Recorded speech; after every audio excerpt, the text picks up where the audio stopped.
The past 2 weeks were marked by very hectic diplomatic engagements, including the Prime Minister visits to China and the Deputy Prime Minister visits to Pakistan and the visit of the EU High Representative on Foreign Affairs to Pakistan.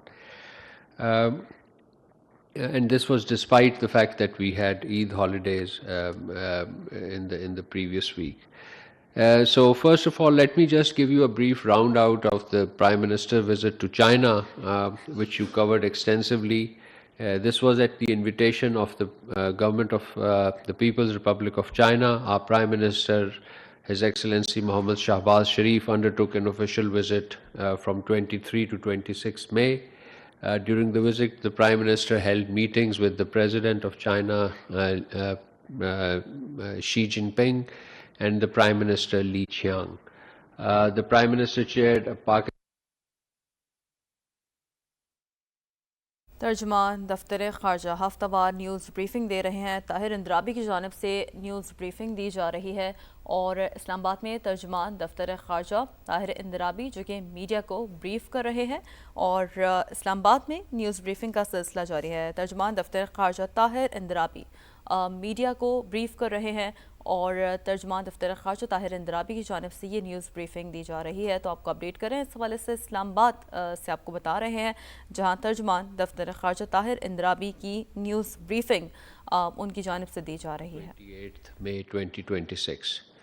In New York, the Deputy Prime Minister, Foreign Minister participated in the United Nations Security Council open debate on maintenance of international peace and security, upholding the purpose and principles of the UN Charter, and strengthening the UN-centered international system. On 28th May, the Deputy Prime Minister, Foreign Minister attended the meeting of the Group of Friends on Global Governance, held under the theme of reforming and improving global governance, working towards addressing the common challenges. On the sidelines, the Deputy Prime Minister held bilateral meeting with his counterparts as well as the senior UN officials. These included the Secretary General of the United Nations, the Foreign Minister of Azerbaijan, Bahrain, Cambodia, China, Colombia, Costa Rica, Cuba, the Czech Republic, Indonesia, Panama, and the Minister of State for Foreign Affairs of the Portugal.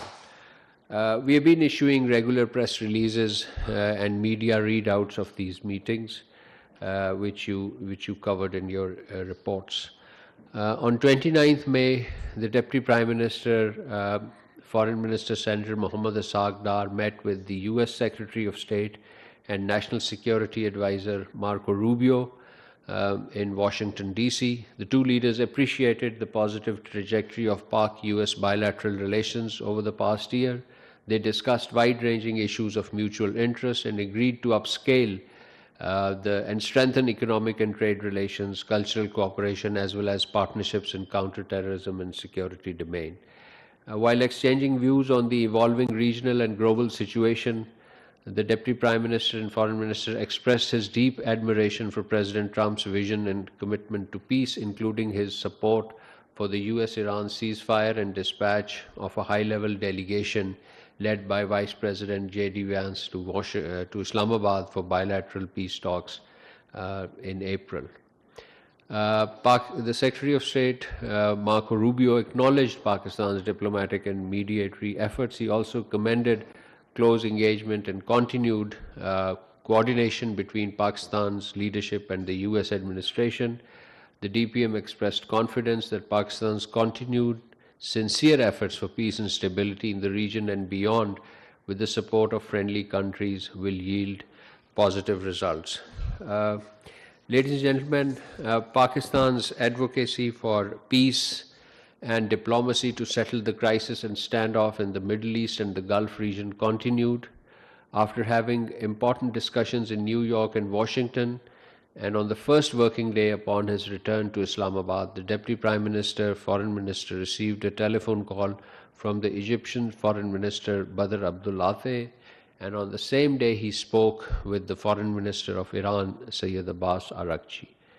The next day, he spoke with Kuwait's Foreign Minister, Sheikh Jarrah Jaber Al Ahmed Al Sabah, and issues pertaining to evolving regional and international developments, and the standoff in the Middle East and the Gulf was discussed.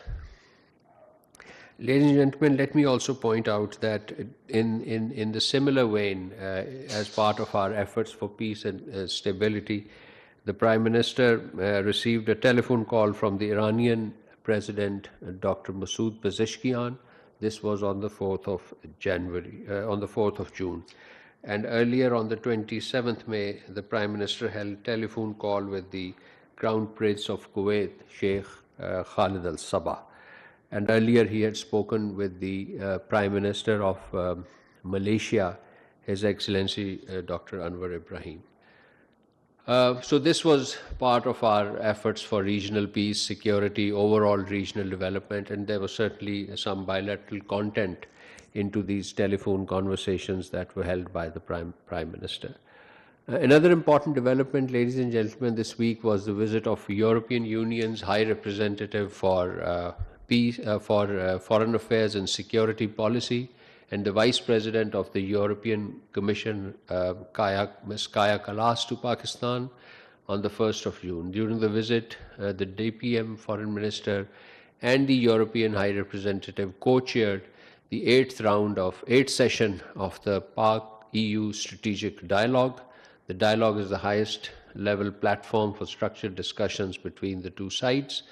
During the visit, the EU High Representative also called on the senior leadership, including the President, the Prime Minister, and the Chief of Army Staff and the Chief of Defense Forces. The visit underscored the sustained momentum of high-level political exchange between Pakistan and the EU and reflected a shared commitment to further strengthen Pakistan-EU partnership. A Pakistan-EU joint statement was also issued, which you covered extensively. Finally, ladies and gentlemen, this week you must have seen that the 8 foreign ministers from the group of 8 countries, that is Pakistan, Egypt, Turkey, Indonesia, UAE, Saudi Arabia, Qatar, and Jordan, issued a joint statement that strongly condemned the continued incursion by extremist Israeli settlers into Al-Aqsa Mosque, Al-Haram al-Sharif, and other measures by Israeli forces aimed at undermining the sanctity and status of the Islamic and Christian holy sites in the occupied Palestine.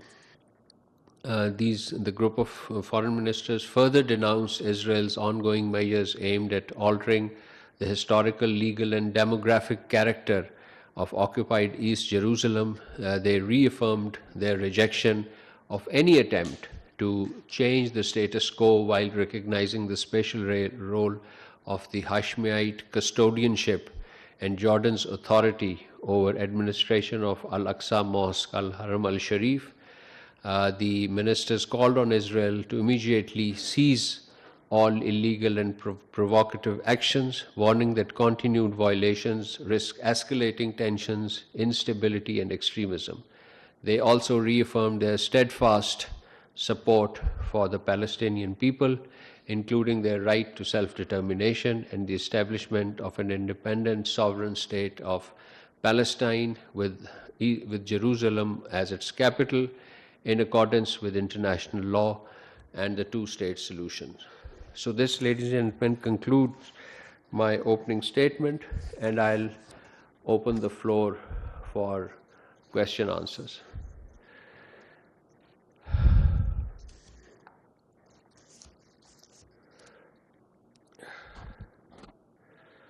जी पराशा साहब. Thank you so much, Excellency. I have a couple of questions, but I will restrict to only one at the moment. You might have read India offering a bid for transfer of water from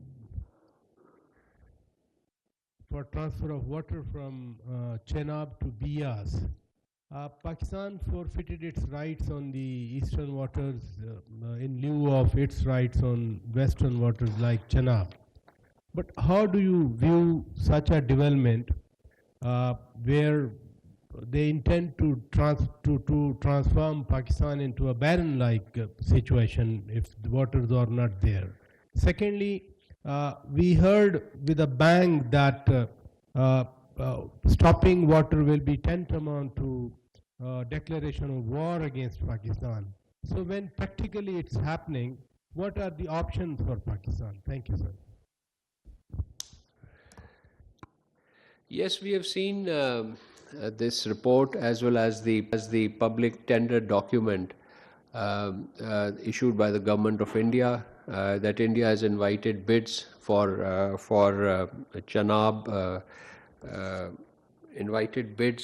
Chenab Beas Link Tunnel project with the intention of transferring 1.9 million acre feet of water annually from Chenab River into the Beas system, and this acreage is an estimate right now.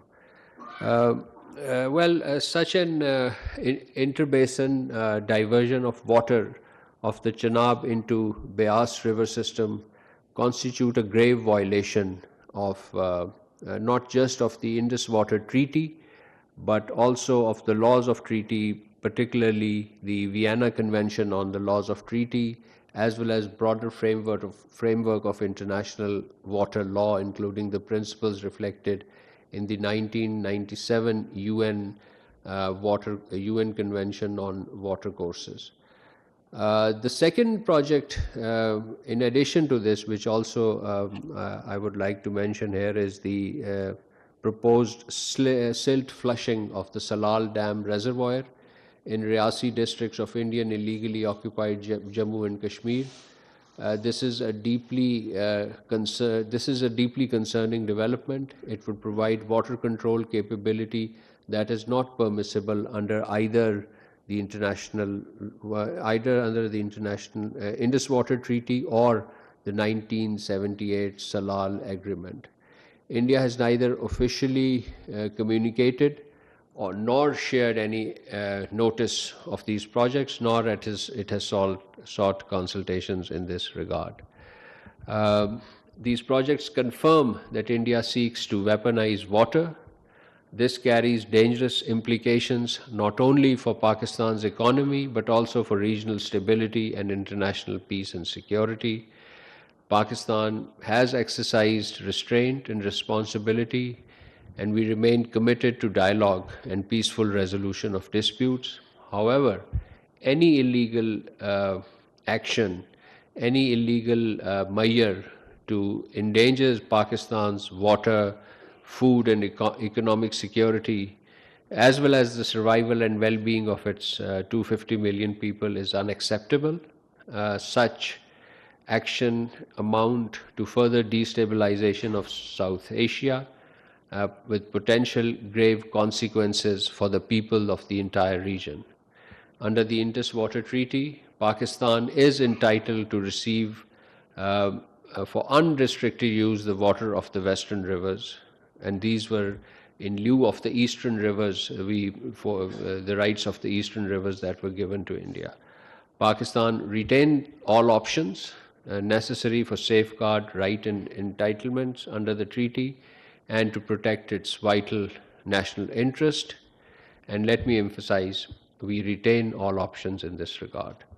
The international community must call upon India to desist from any form of water coercion, abandon projects that seek to stop or reduce or divert water flow legally belonging to Pakistan, and restore full and faithful implementation of the Indus Water Treaty. Thank you so much, spokesperson. The Swiss ambassador to India, she recently visited the occupied territory of Indian occupied territory of Jammu and Kashmir, and she said that the quote, "We also explored opportunities for future collaboration in vocational training, hospitality, food processing, and tourism." My question is, with Jammu and Kashmir being an internationally recognized dispute, has this matter been taken up with the Swiss side for their ambassador to visit a disputed territory, and not just let alone trying to invest there in a disputed territory, which she's posing by her impressions is they're recognizing it as India's sovereign territory. Thank you. Jammu and Kashmir is an internationally recognized international dispute. The visit of any international personality does not alter the status of the Jammu and Kashmir as an internationally recognized dispute whose resolution is to be achieved through independent, impartial plebiscite. And in this regard, Pakistan remains in touch with the international community, with the respective governments, to discuss this issue, to brief them on the situation of grave human rights violations that are taking place in the Indian illegally occupied Jammu and Kashmir, and particularly its larger security dimensions with respect to peace and stability of our region and beyond. And in the same vein, we remain engaged with the Swiss governments in this regard. At the end.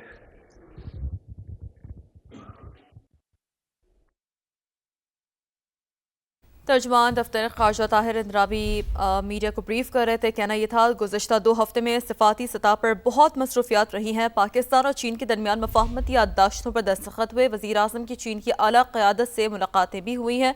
वज़ीर आज़म ने चीन का कामयाब दौरा किया। तर्जमान दफ्तर ख़ारजा की जानिब से ऐसा कहा गया, गुज़श्ता 2 हफ्ते में सिफाती सतह पर बहुत मसरूफियात रही हैं।